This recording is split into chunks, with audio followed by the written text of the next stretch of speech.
back to Movies on the Brain, where I dissect the best and boldest in cinema. Today I am breaking down my first viewing of Quentin Tarantino's The Hateful Eight. Directed by the maestro of mayhem himself, this Western epic stars Samuel L. Jackson, Kurt Russell, Jennifer Jason Leigh, in a tale of deception and survival. Before we delve into the blizzard of bullets and betrayal, be warned this review contains spoilers. If you haven't experienced The Hateful Eight yet, now's the time to hit pause. So gather around the fireplace, keep an eye on your fellow travelers, and join me as I uncover the layers of tension and intrigue in The Hateful Eight. Let's dive into Tarantino's icy masterpiece. Now, how did it do in the box office? Well, The Hateful Eight opened in theaters on Christmas Day 2015 with a budget ranging from $44 to $62 million. In its 18-week theatrical run, it earned $155.7 million worldwide. Its domestic opening weekend saw it in the weekend at number 10 in the box office, earning $4.6 million, finishing behind new releases 2015's Point Break, which was at number 8, Concussion, which was at number 7, Joy, which was at number 3, and Daddy's Home, which was at number 2. Final week in theaters, which was April 28th through 22nd through the 28th, saw it finish its box office run at number 94, only earning $3,044 and being shown in 9 theaters. Let's get into the plot. In 1877, bounty hunter and Union Army veteran Major Marcus Warren heads to Red Rock, Wyoming territory with 3 bounty corpses. His horse gives out, and faced with a blizzard, Warren hitches a ride on a stagecoach driven by O.B. Jackson. Aboard is bounty hunter John Ruth, the hangman, handcuffed to fugitive Crazy Daisy Domergue, whom he is taking to Red Rock to be hanged. Warren and Ruth had previously bonded over Warren's personal letter from Abraham Lincoln. Chris Mannix, whose father Erskine led a lost causer militia called Mannix's Marauders, claims to be Red Rock's new sheriff and joins them. During the trip, Ruth learns about the Confederate bounty on Warren's head for breaking out of and setting fire to a prisoner of war camp. Seek refuge from the blizzard at Minnie's haberdashery tended by Bob, a Mexican who claims to be watching the haberdashery in Minnie's and her husband Sweet Dave's absence. The lodge shelters local hangman Oswaldo Mowbray, Cowboy Joe Gage, and Confederate General Sanford Smithers, who is planning to erect a cenotaph for his missing son, Chester Charles. Suspicious, Ruth disarms all but Warren. When Mannix recognizes Smithers as a war hero, Warren wants him dead as revenge for ordering the execution of black prisoners of war at Baton Rouge. At dinner, Mannix surmises that the Lincoln letter is false. Warren responds to Ruth's disappointment by saying his forged letter buys him leeway with whites. For small talk, Warren puts one of his guns next to Smithers and claims that he raped and murdered Smithers' son, who tried to claim the bounty. When Smithers reaches for the gun, Warren kills him. During the confrontation, the coffee is poisoned, which Daisy silently witnessed. Ruth and Obie drink the coffee. Obie dies, and Daisy kills the dying Ruth with his own gun. Warren disarms Daisy, leaving her shackled to Ruth's corpse, and holds the others at gunpoint except Manic, who nearly drank the poisoned coffee himself. Warren deduces with evidence that Bob is lying about looking after the haberdashery and kills him. When Warren threatens to kill Daisy, Gage admits he poisoned the coffee. An unknown man hiding under the floorboard shoots Warren in the groin, and Mowbray and Mannix shoot and wound one another. Flashbacks show Bob, Mowbray, Gage, and Daisy's brother Jody arriving at the lodge hours earlier. They killed Minnie, Sweet Dave, and all the employees and customers except Smithers, whom they spared to create a believable setting in exchange for his silence. Once they finished hiding the bodies, cleaning the store, and hiding weapons for future use, Jody hides in the cellar as Ruth, Daisy, Obie, Warren, and Mannix arrived. In the present, Warren and Mannix, both seriously wounded, hold Daisy, Gage, and Mowbray at gunpoint. When they threaten to kill Daisy, Jody surrenders and is executed by Warren. The surviving gang members, playing 15 hired guns, are waiting in Red Rock. and offer a deal. If Mannix kills Warren, they will spare him and allow him to collect the bounty on the dying Mowbray and the deceased Bob, whose real names are revealed as English Pete Hickox and Marco the Mexican, respectively. Warren kills Hickox when he tries to persuade Mannix. Warren and Mannix then kill Gage, whose real name is Grouch Douglas, when he grabs a pistol hidden under a table. Mannix hears Daisy's proposal but deduces she is lying. When Mannix faints from blood loss, Daisy hacks off Ruth's arm and goes for a gun, but Mannix reawakens and wounds her. Mannix and Warren hang Daisy from the rafters in honor of Ruth, who always brought his bounty to the gallows, which earned him the nickname the Hangman. As they lie dying, Mannix reads aloud Warren's fake Lincoln letter complimenting its detail. Now let's check out the cast and some of the other roles they've had. There's a lot of actors in this, so be prepared.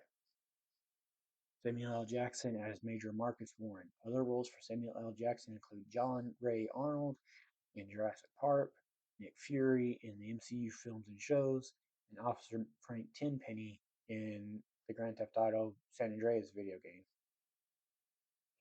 Kurt Russell as John Ruth. Other roles for Kurt Russell include Jack Burton in Big Trouble in Little China, Steve Stronghold in Sky High, and Mr. Nobody in the Fast and Furious franchise. Jennifer Jason Leigh as Daisy Domergue.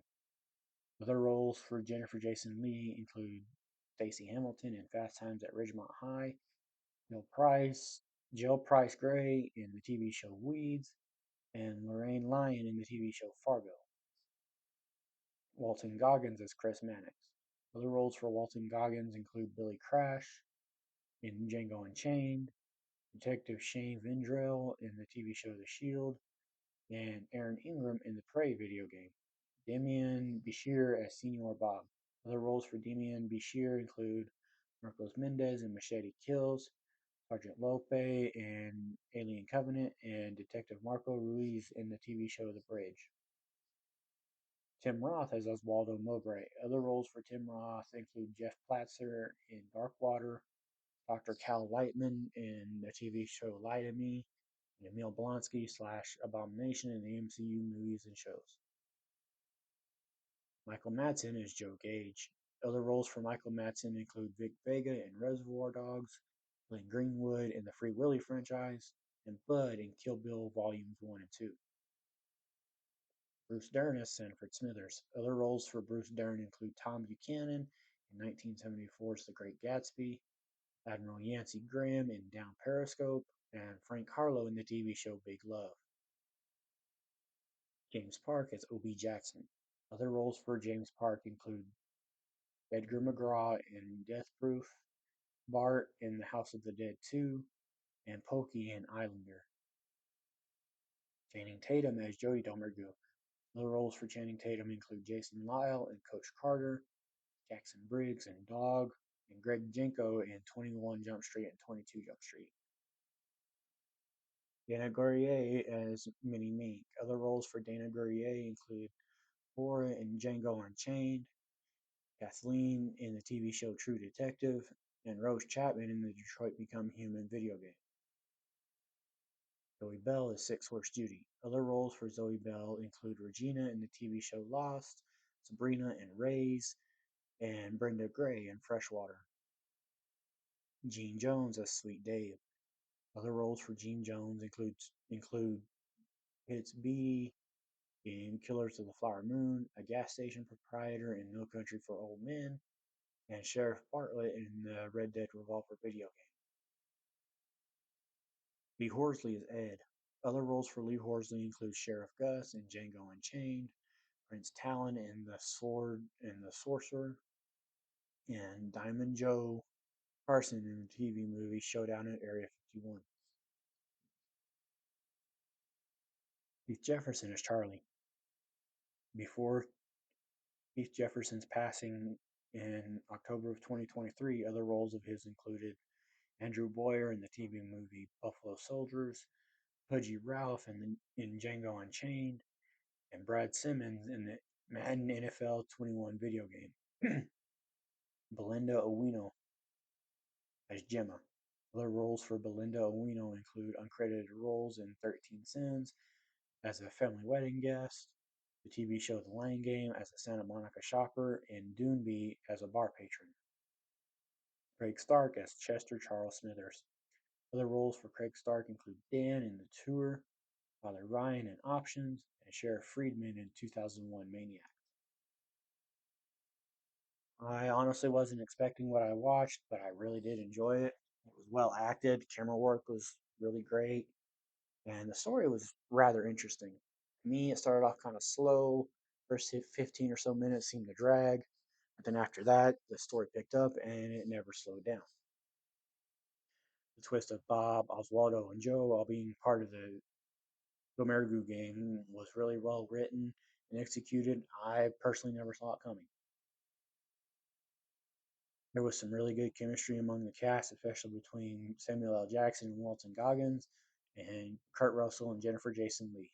Could honestly recommend this to anyone who likes action movies, but fair warning, if you have a weak stomach, this movie is not for you. Now let's look at some fun facts and trivia about this movie, and there's quite a bit of them, so let's get into it. After the script leaked online, writer and director Quentin Tarantino did not want to make this movie. However, after they did a brief reading of the script in Los Angeles, the cast was stunned and got excited for the movie, and with Samuel L. Jackson persuading him to do this movie, Tarantino accepted.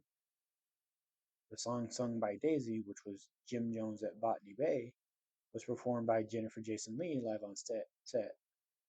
Soundtrack for the film features the song, along with the sounds of the wood being hammered into the door and dialogue by Kurt Russell, and Leigh. At one point, Joe Gage says, "A bastard's work is never done," which was the tagline on the poster for Inglourious Basterds. Despite being their sixth collaboration as actor and director, this was the first time Samuel L. Jackson received top billing in a film directed by Quentin Tarantino. Early test screenings had a runtime of over 3 hours and included an intermission. In the original script, the character of Bob was supposed to be a Frenchman, not a Mexican. During the development stage, Christoph Waltz was rumored to be up for the executioner, but it was always intended for Tim Roth. Viggo Mortensen was in talks for the character Jodie Domergue, but had to decline due to scheduling conflicts. Josh Brolin was rumored to have been up for a major role, but nothing came of it. Kurt Russell's John Wayne impression was quite deliberate. At one point, his character utters the line, "That'll be the day," which was the famous catchphrase of Wayne's character in The Searchers. Out of the featured cast, only Jennifer Jason Leigh, Demian Bichir, Gene Jones, and Channing Tatum had not worked with Quentin Tarantino before. Michelle Williams, Robin Wright, Gina Davis, Evan Rachel Wood, Hilary Swank, and Demi Moore were all considered for the role of Daisy Domergue before Jennifer Jason Leigh was officially announced. Jennifer Lawrence was also rumored to have been considered, but her reps denied it. Katie Sackhoff read for the role and was a strong contender, but it was eventually decided that she was too young. And Quentin Tarantino was the voice of the narrator in the film. And that's a wrap on my review of The Hateful Eight here at Movies on the Brain. I hope you enjoyed my deep dive into Quentin Tarantino's gripping Western thriller, with standout performances by Samuel L. Jackson, Kurt Russell, and Jennifer Jason Leigh. This film is a masterclass in suspense and storytelling. If you enjoyed this review, make sure to give it a thumbs up and subscribe to the channel for more in-depth movie analyses. I'd love to hear your thoughts on The Hateful Eight, so drop a comment below and let me know your favorite characters and scenes. Thanks for watching, and until next time, keep your eyes on the screen and your mind on the movies.